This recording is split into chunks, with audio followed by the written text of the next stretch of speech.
Hey, well, welcome back to the Cypress Sports Show, brought to you by Coach's Corner, your go-to spot before and after the game. I'm Jeff Russell here, as always, with Mark Slevcove. Today, we'll check in via video with KTLA sports reporter Rahshaun Haylock and get some insight into our playoff division. We'll also check in with Coach Crooks, talk to some more athletes and staff members in our segment, How Well Do You Know? But before that, Coach, what is our sports update for the week?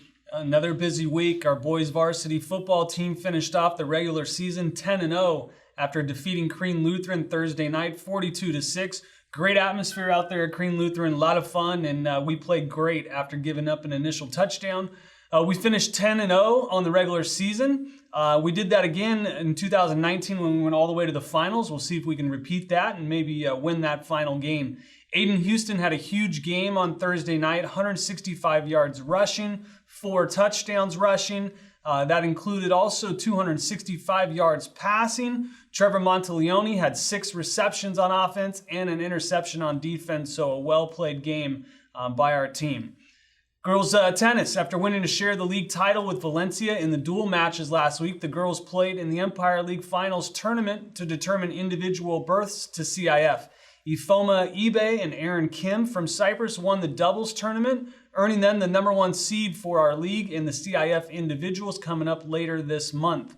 Boys water polo team finished their season last Thursday against the league champion Crean Lutheran. We lost 13-8 at the Woolett Aquatic Center. Our league season finished 1-4, and we were under 500 as a team for the whole season. So we did not make the playoffs, but we're proud of the boys' effort, their commitment from the boys and the coaches, and we wish them the best of luck as they prepare for the swim season. In cross country, we participated in the Empire League Finals last week at Craig Park. The boys team finished 3rd place in league and qualified for CIF. Ramon Rodriguez and Matt Huang finished in the top 10 of league, which means they will be named to the all-league team. The girls finished 6th place as they dealt with some injuries, and Coach Tweed is still developing some depth with the girls program. So hopefully we can continue to improve and get more girls out there running cross country and develop that depth for our team. In girls golf, last week as we were recording our show, Catherine Gerbing and Kristen Legaspi were finishing up in the CIF individual regionals. Catherine was tied in the lead late in the match before her competitor eagled the 17th hole to take the lead. Catherine finished 2nd place out of 120 girls, shooting a 6 under par on the day. Kristen finished in the top 20 as well. So both girls qualify for this Thursday's CIF Southern Section Individual Finals at Western Hills. And then the girls team competed in the CIF Division III Championship on Monday and finished in 3rd place. So a great finish for the team from Coach Susan Mitri and the girls. And now we still have 2 girls competing individually over hopefully the next couple weeks in CIF individuals. Yeah, outstanding job by the golf team. And yeah, hopefully we continue on. Coach Mitri, of course, always looking for the shout out. So Coach Mitri, great job working with the girls. I know we hope to do a little better in the team part, but ultimately awesome job this year. And again, congrats to those moving on. Let's keep it moving forward. All right, well, we are moving along the CIF playoffs for sure. So we definitely want to take a look at that this week.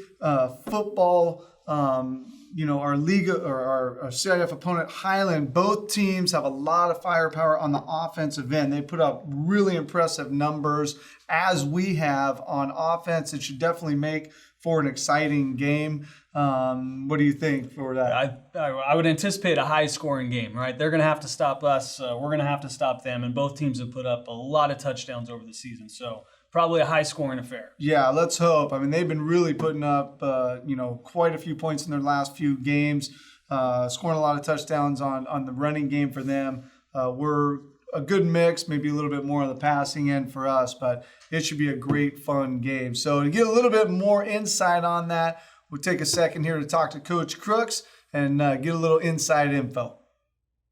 Hey, Coach, thanks again for being on. Highland runs a kind of a unique offense. Have we faced an offense like them this year, and how will we go about preparing? Yeah, Highland runs a great offense. They have two different schemes they do. They like to spread you out, have the offensive line do like punt splits, like 3-yard splits each gap. They want to widen you out, space you out in the field along with their receivers. And they also have like the wing. And so, no, we haven't faced that kind of offense. We know Corona Centennial is the only one I know that really does those splits. But Highland's been successful at their offense, what they do. And then they also have where they go double tight, double wing. We've had some success with that in the past, playing Tustin and stuff, so we faced that. So the old and the new stuff with the spread stuff, we're preparing for, and the old stuff, we're kind of reviewing and going to what works. Coach, the games at Glover Stadium, not our normal home field, although it is our home game. Do we still have an advantage playing there? I think we do, because we played there this year against KTLA, and we had some success on that field against them, and then also too practicing on our facilities that we have here on campus. I mean, so we're used to playing on the grass, we're used to playing in the dirt, we're used to playing on muddy fields. So, advantage for us, I believe, in practicing in that 24/7. So it should help work out for us as well. They got a lot of speed, especially on offense. Their quarterback, wide receiver. How do we slow them down? Well, their running back, Brandon Johnson, does a great job. He's a 1,000-yard rusher. He likes to hit the hard really fast and quick. Their quarterback is a sophomore. He's young, but he does make good plays and stuff like that with his arm. And then they have Caleb Alexander is one of their leading receivers, but they spread the ball out to everyone. So we're just going to be able to have to win the game in the trenches with our guys.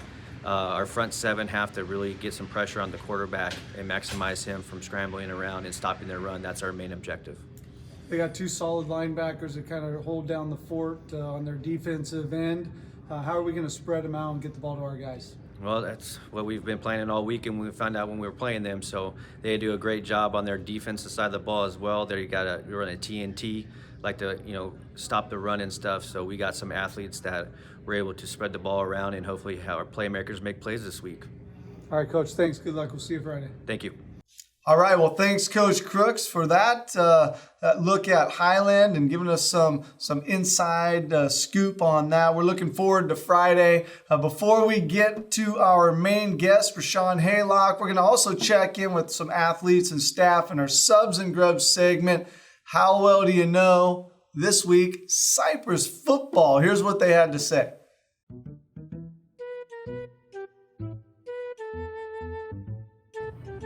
Back by popular demand is teacher Miss Manera, anatomy teacher Susan Freed, the man Carlos Garcia, our security man, teachers Miss Nielsen and Miss Takis, senior safety Trevor Monteleone, your teach Mr. D. We want to know how well you know the football program. 7 questions for you. First one, how many coaches in the program are also teachers on campus? 1, because the rest are just little minions. I'll go with 3 that I know for sure. I'm thinking 3. 3 or 4. 3. 2. 3.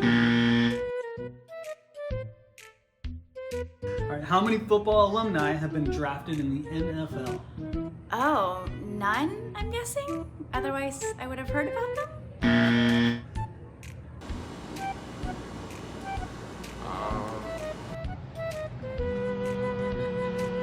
2.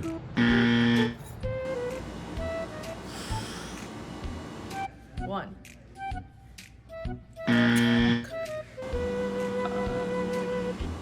5 to 10, I'm gonna say. 3. I'm gonna go with 4. When we beat Crean Lutheran on Thursday, how many league championships in a row will that be? 5. 3. 4. 3. So since 2015, you're gonna go with 4. I'm gonna go with. I think we got knocked out one year, so I'm gonna go with 3. In a row. I think we 7. 4. What CIF playoff division were we in last year? Division 3. 2 AA. 4. 4. Division 4. What she said. 4. 4. What position did defensive coordinator Coach Crooks play? On the team? Mm-hmm. Hydration manager. Is that defensive? Water boy. I want to say tight end, but I'm not positive. Tackle. We probably played a defense. Is he kind of stocky? I would say he was probably like a lineman. Defensive position. Crooks. He seems like a linebacker. What? I played quarterback. And what is on the side of our varsity football helmets? Numbers, letters, or logo? On the side, it would be, gosh. Logo. Well, it would be Numbers. Logo. Isn't it a C? picture in my mind. All of the above. I think the logo, not the Centurion logo, letter. You see? Number and logo. And what color jersey do we wear for home games? Orange. Ooh, home games. Blue. Unless we're in orange, but blue. It would be, gosh. Blue. You know, the ones you record. I know, the ones on record. Right. Blue or orange. When you take your selfie. When I take my selfie, I seem to recall blue more than orange. All right, well, thanks to Subs and Grubs for sponsoring How Well Do You Know? Next week, we're going to catch up with some athletes and staff and find out how well they know the difference between the cheer and the song team. And I got to tell you, we are already just talking about it with some cheer and song leaders. It's going to be a good one. I guarantee it. So definitely check that out next week. Today, we are absolutely thrilled to welcome back to the program KTLA sports reporter and former Cypress coach, Rahshaun Haylock. Coach, thanks for being here again. Coach, thanks for having me. I don't know the difference between cheer and song. And I'm kind of embarrassed because my high school had song, but the JV was cheer. So I thought it was just like a graduation, right? But I have no idea. So I'll have to be on the lookout for that one. You got to tune in next week. You got to check it all out. We're going to get some good stuff going here. We should have you back on and ask you the questions and see how much you don't know, because apparently it might be a lot. All right, well, let's jump right into this. Playoffs. They took a different format the last couple years. I know there's been a lot of opinions on the CIF playoffs. And CIF says overall, when I talked to Rich Shearer at the CIF office, they're fairly pleased with how it's gone. They like the system. There has been some exceptions, right? Some anomalies, one of which was us not us, but in our division last year with Long Beach Poly. Clearly, I think most people would say that Long Beach Poly didn't belong in that division. But what do you make of the playoff format overall? It's an interesting one, right? Because there's two sides of it, right? I do kind of like the fact that more teams get a chance as opposed to just being in D1 and just getting clobbered, right? Knowing that that's really just a 2-horse race, maybe 3. Don't want to short my man Matt Logan out there, Corona Centennial, but then on the other side of things, it's probably should not be in Division 4, right? I mean, we can all agree on that, right? And you look at some of the teams that were in the playoffs and where they were seated last season, right? What divisions they were in. And you look at teams with largely losing records, right? So what's the message there when a 2-8 team is getting into the playoffs and then a second place team in the league or is not making it, right? They're getting the short end of the stick, right? I think those things are the ones that don't necessarily sit well with me. And it reminds me of, being a hoop guy, right? Santa Margarita. I remember this a few years ago.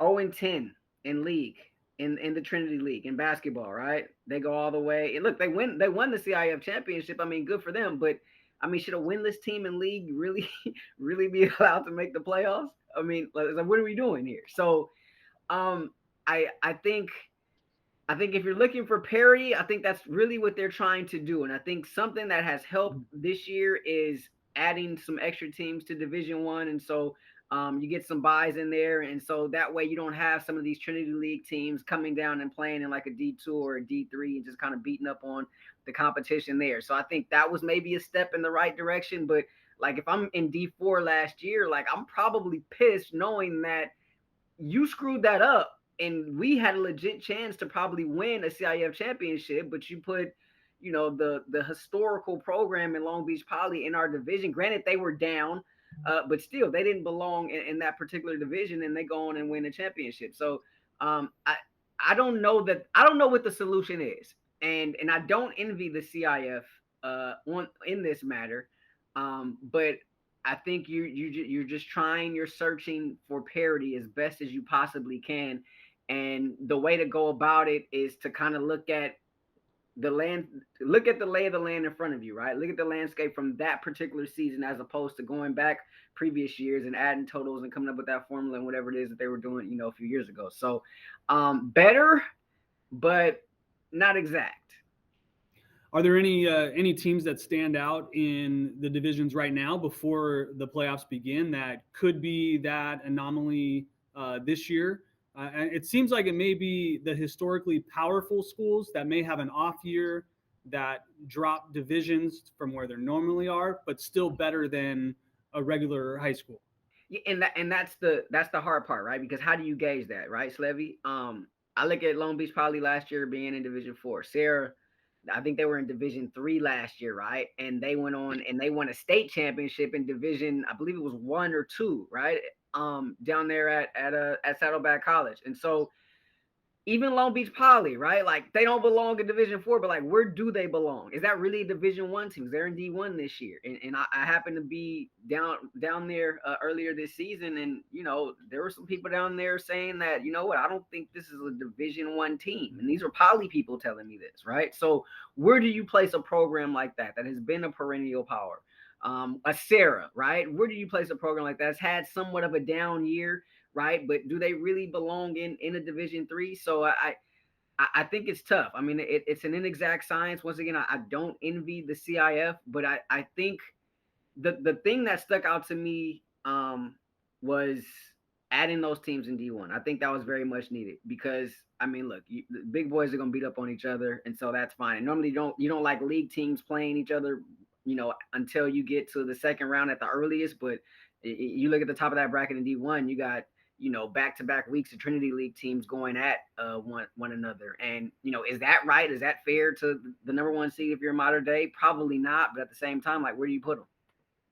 So do you think, like, is it, I guess the question to Mark and I, Slev and I have talked about is, is it better for you to play a tougher non-league schedule and maybe lose some games, or play a weaker non-league schedule and lose less games? Is there any advantage when it comes to the division that you're going to end up falling into? Yeah, I think that's the thing, right? Because previous history says you play a tougher schedule, you get beat up, you probably don't have the wins, but you can still get into the playoffs, right? And I don't know that I necessarily agree with that. Like I agree with strength of schedule. There's a place for that. Don't get me wrong, but at the same time, like, I mean, you can't just be getting smacked up in debt for 10 weeks and then all of a sudden, oh, you're a playoff team. Like there has to be some sort of there has to be some substance there, to go to combat against that strength of schedule, right? Like the wins have to add up at a certain point. But history has told us, look, you go out there, you play the best teams, whoever Max Preps has out there with their composite or whatever, you play those highly ranked teams and you'll be rewarded for it at the end of the season. And I don't know if that's necessarily the right way to go either, but that's what the history has told us. What do you think about league championship teams taking on league championship teams in the first round? So it's like really, like, we win our league and this is the reward. We make it to the play. I mean, well, for one, I'll say that it's the playoffs, right? So you should be expecting to play a good team, but at the same time, right? I mean, like just look at the Cypress draw, right? I mean, seriously, you got a 9-1 league champion that you got to go up against, right? I mean that, and so I don't know that that's necessarily the play, but then again, it comes down to seeding, right? And so it didn't necessarily not Cypress not necessarily being one of those top 4 seeds, then that's kind of the way that it planned out. I think, or the way that it played out rather. But I think, I mean, that division as a whole, right? I mean, I'm kind of getting ahead of myself here though, but I mean, parity, I go back to that word, right? That's what you're looking for. And so, I mean, if that's going to be the way to go, then that's going to be the way to go. But you have to consistently reward those league championship teams, those second place teams, as opposed to those teams that maybe didn't finish so high or so well in their respective leagues. And then, come in with these sub 500 records and rewarding them with playoff bids. Yeah, you could, I mean, realistically, you could have 16 teams, all league champions, battling it out. I mean, it's crazy that we're in that position. But like you said, with parity, that could bring parity to it. Right now, everybody's even. But man, you're going to knock some teams out that maybe had a better chance in a different division to win a CIF championship. Maybe their first time winning a CIF championship. Yeah. They get moved to a division, and now it's like, well, I'm a 9-1 team, and I'm going to travel 100 miles to play another 9-1, 10-0 team, and now there possibly goes my chance at maybe getting a league or a CIF championship. That's tough. That's tough. I mean, once again, though, it's the playoffs. So you should expect to face some high competition, some high level competition, and if that's the way it's going to be all across the board, then, so be it. But at the end of the day, I mean, we do this in March, right? I mean, someone's always going to get the short end of the stick, right? I mean, that's this. How is this an 8 seed? How are they a 9 seed? Oh, that 5 seed got hosed because this isn't your normal 12 seed coming out of the MVC or whatever, right? So that's just kind of, I mean, at the end of the day, I mean, it's also kind of why we love it though, right? Because you never know what you're going to get. And I remember, like, when they went to the Pac-5, and this was, this is probably back when I was with you, Coach. I mean, there was so much parity, right? Like you legitimately did not know who was going to win that division. Pac-5, which is now in Division 1, you legitimately did not know who was going to win that division. I mean, I remember Compton giving Orange Lutheran a run for their money, and Olu going on to win the state championship later on that year. So that hopefully we can get back to that. But I think, I didn't want to go here, but here we go. All right, here we go. So at the end of the day, this is all a trickle down effect from what's going on at the top, right? You got the power really at the top, and then there's a trickle down effect that happens everywhere else, right? So whereas, Palos Verdes, for example, this may have been your year. You may have had a couple of studs, couple dudes come through your Pop Runner program, this, that, or the other, right? They're not there anymore because they're going off to some other private school down there in Orange County, right? Or in LA, right?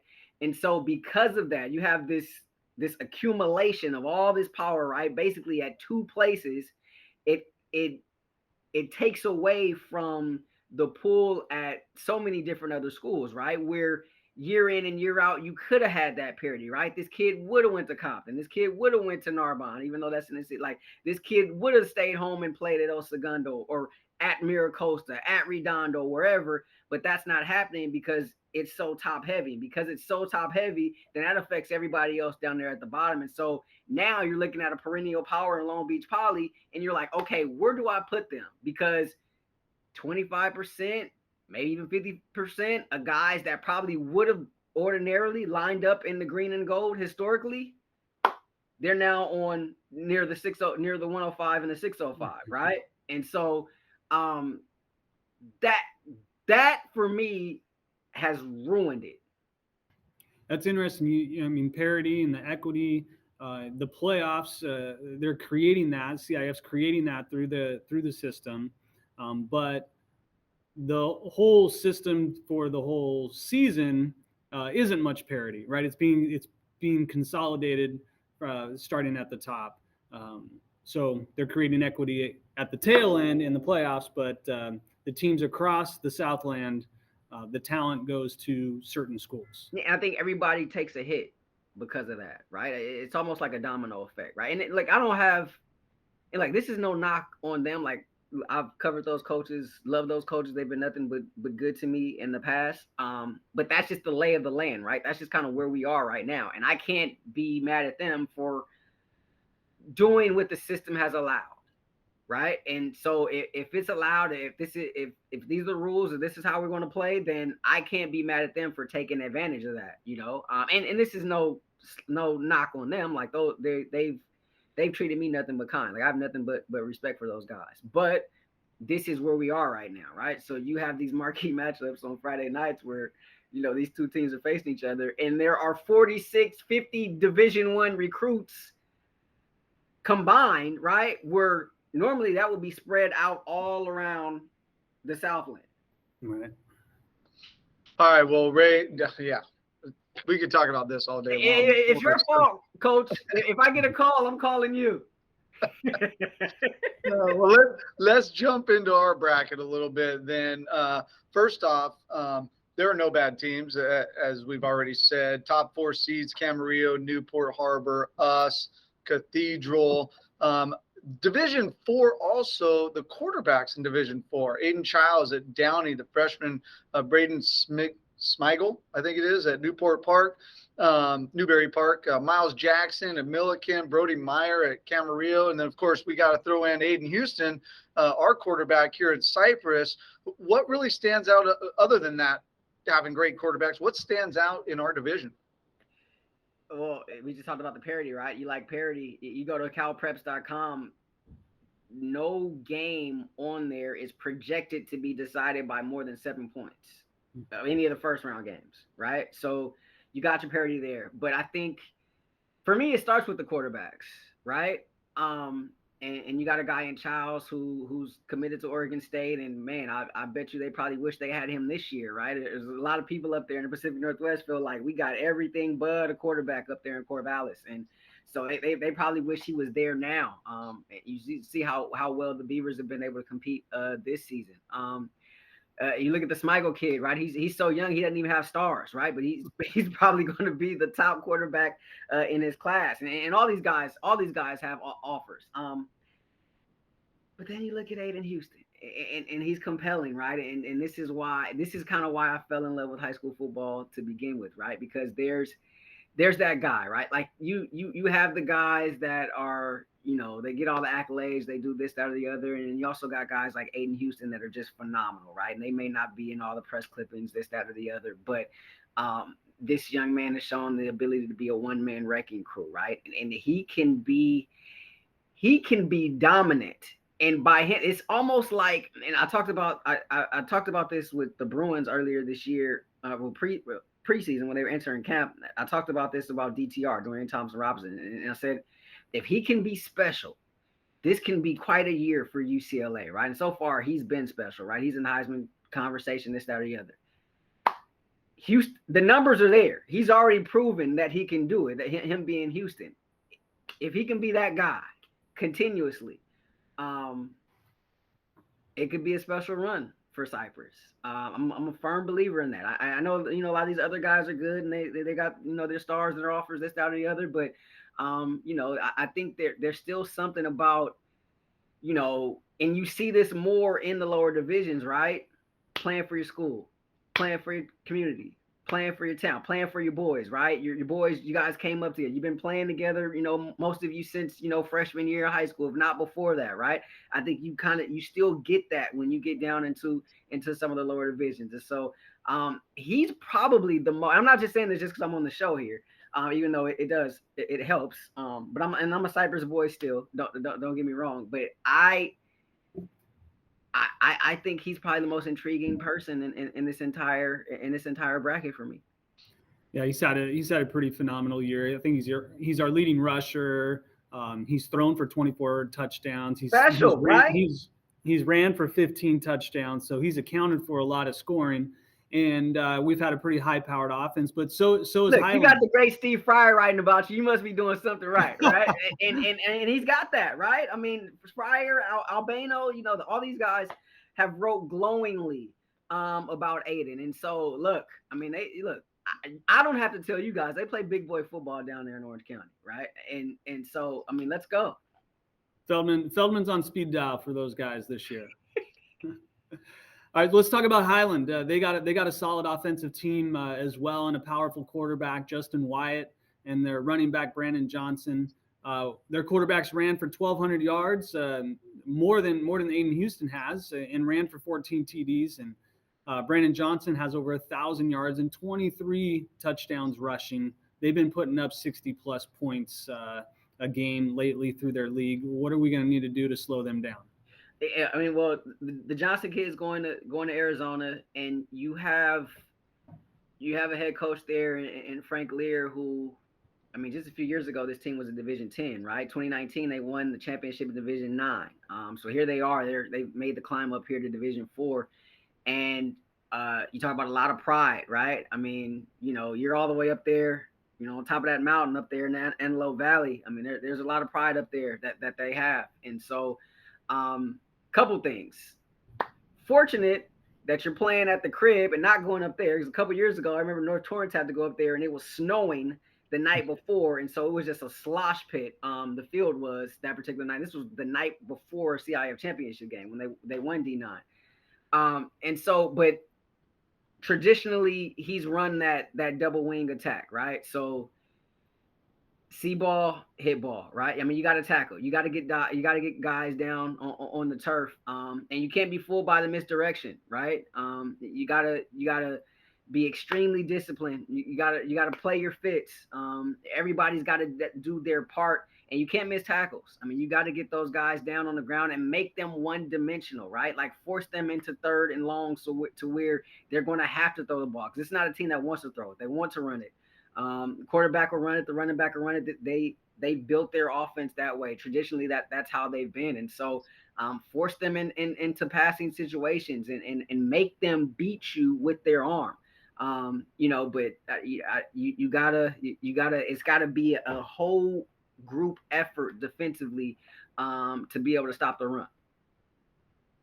Yeah, there's no doubt. Both teams very similar in offensive total yards. Cypress having just a slight advantage in the total yards, but it looks like more heavily in favor. Highland does the run over the pass. Most of their touchdowns, 43, have been rushing the ball. Do you think it's a matter of us stopping the run and making them pass the ball to beat us, or are they maybe just been able to run the ball in their passing games just as they want to run it. They want to run it. And so you want to stop them from running the football. Make them pass. See if they can beat you through the air. Would be something that I would look at coming into this game. I think that's just kind of that's what they've been. That double wing attack led them to a CIF title back in 2019, 2018, and got them to the final game. And so that's what they want to do historically. And so it's got to be a group effort. And it's weird because you don't see that offense a lot, right? And I don't know if Cypress has played any double wing teams this year, but it's unorthodox. It's throwback, right? You don't see it every day. I remember when I was in high school, Inglewood would run it, and all of a sudden Inglewood was good one year, right? And they had this tiny back. He was like 5'4", and he would hide behind that big offensive line. You didn't know where the ball was going in because you got guys running each way. All of a sudden he had it. He's squirting through the line and he's running for touchdowns. Became player of the year that year, right? So it's just one of those offenses where it forces you defensively to stick to your principles, to stick to your assignments, so you don't get beat, so they don't hit those home runs against you. And you got to be able to withstand throughout the course of the game, right? They're gonna be running. Towards the end of the game, you're prone to get tired. You're gonna have to be ready for a knockdown, drag out fight. I'm sure our coaches will have a game plan for it. Coach Myron Miller at Tustin ran that offense for a lot of years, and Cypress had to face them over the years. So hopefully we got a good strategy for them, a good game plan to slow them down. Hey, they got to slow us down as well, though. We got a potent offense. I know they got a couple solid linebackers in Medley and Kingsbury. They're in on all the tackles. They make a lot of big plays. What should be our strategy offensively to defeat those guys, get Morrell and company plenty of touches Friday night?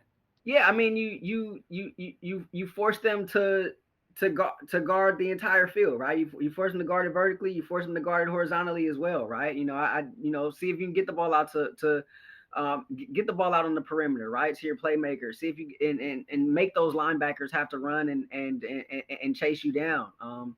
Get Houston going. Even if things break down in the pass game, Houston's able to get you, some of those extra yards. You can tire them out that way, and you can also, do your defense a solid by, being able to maintain possession and go on some of those lengthy drives. Be a little bit more methodical in your approach, because at the end of the day you got a home run hitter at the quarterback position in Houston, and so I like Cypress's offense. Going into this one, the main key for me would just be stopping the run.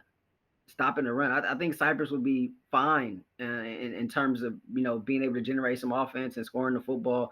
But you got to be ready to put your hard hat on Friday night and go out there and stop the run. Ray, it seems like both teams have played similar schedules. We looked at that info. Opponents against Cypress were 42 and 58 overall. Highlands were 43 and 57. I mean, you can't get any more similar than that. Can we put much stock into those numbers? I mean, it appears, looking at it, that neither team has really been tested in a while. They've been putting up a lot of points in the last few games. Where do we go from here on that? And maybe CIF saw that, right? Which is the reason why they mysteriously put you two together. It's tough, right? Because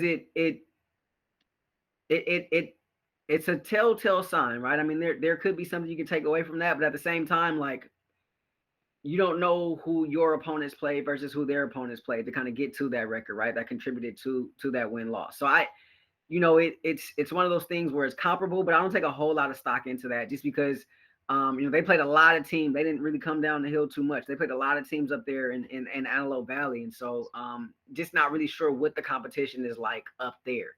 I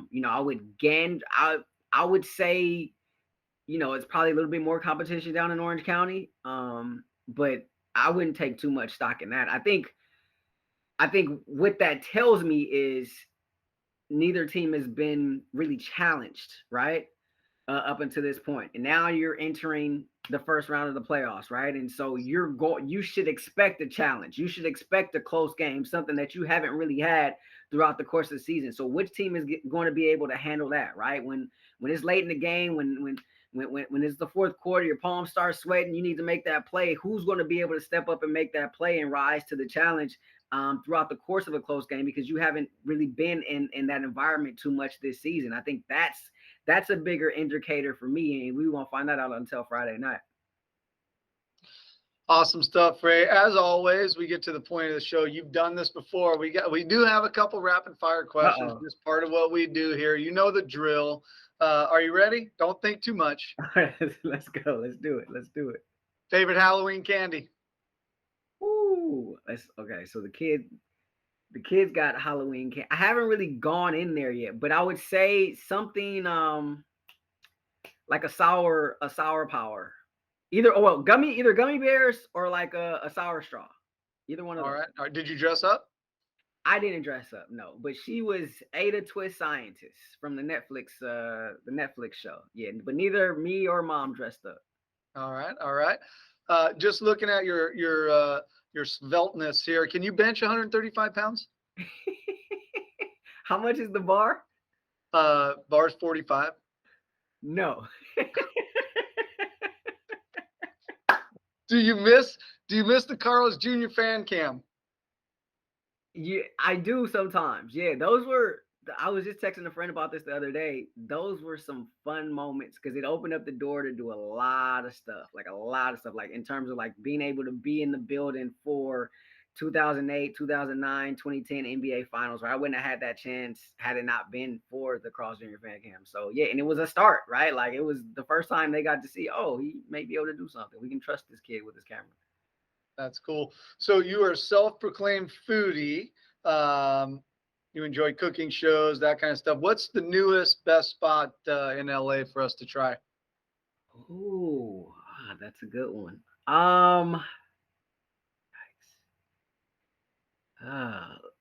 there's so there's this place called Tokaya where I just went the other day. If you're into like salads and that whole thing, Sweet Green, my wife loves that place. We've gone there a couple of times. Um, there's another one too. Those are the two that come to mind right now. Tokaya and Sweet Green. We've been spending a lot of time in Manhattan Beach lately, so those are the two that come to mind. Tokaya is kind of like a fancy Chipotle. Okay. if you've never been there, and then Sweet Green, they have a bunch of salads. Everything's like pretty much all organic and all that. So it's pretty good stuff. Pretty good stuff. So you watch the shows, the cooking shows. Obviously, you must know how to, make stuff. So what's your favorite dish to make at home? What's your go-to? Go-to. My wife likes me to make turkey chops, like blackened turkey chops. My favorite thing to make though probably is blackened catfish po' boy. Very nice. Did that one night. It was a home run in the Haylock house, coach. You should have been there. Oh, missed the invite. It must have been in my email. I missed it. Favorite thing about high school sports is? There's something special about Friday nights. It is. And as much as a hoop guy, you know this, coach. You know this about me, right? You're like one of the few people in Southern California that know that I'm actually a hoop guy, right? Everybody thinks I'm like Mr. Football. As much as I'm a hoop guy, there's something incredibly special about Friday nights. You just can't replicate it. And you can talk to guys wherever, at any level, right? You talk to college guys, you talk to pro guys, you ask them the same mundane questions, all about, we played well, things just didn't go our way, yada, yada, yada. You ask them a question about a high school or a high school game or something, like their eyes will light up. And so there's just something special about that, the pageantry. Every hometown has a certain way, a certain vibe that they have when you walk into the opposing, walk into those relative stadiums. And so it's Friday nights for me. It's the pink sky. Pink sky, always good. Well, hey, Ray, thank you so much for being here today. We appreciate your time and the ability for you to come on the show. Thank you. Appreciate the invite. As always, Coach. Appreciate you. I love you. Slevy, love you too, man. Anytime, man. Appreciate you. Appreciate you guys giving me a call back. Hey, I got to get down there. We got to go get some subs since you got a sponsor now, Coach. We got it. We got a couple places we can go for sure. We got to do it. No doubt. No doubt. Thanks for having me. Absolutely. With that said, hey, everybody, make sure you get out to the football game tomorrow night, Glover Stadium in Anaheim. Again, like Ray just said, don't forget to get over to Subs and Grubs for lunch. Hang out at Coach's Corner before and after the game. Celebrate with the team, bringing home the victory on Friday night. Thanks again, everybody, for watching. We really do appreciate it. We'll see you all next week.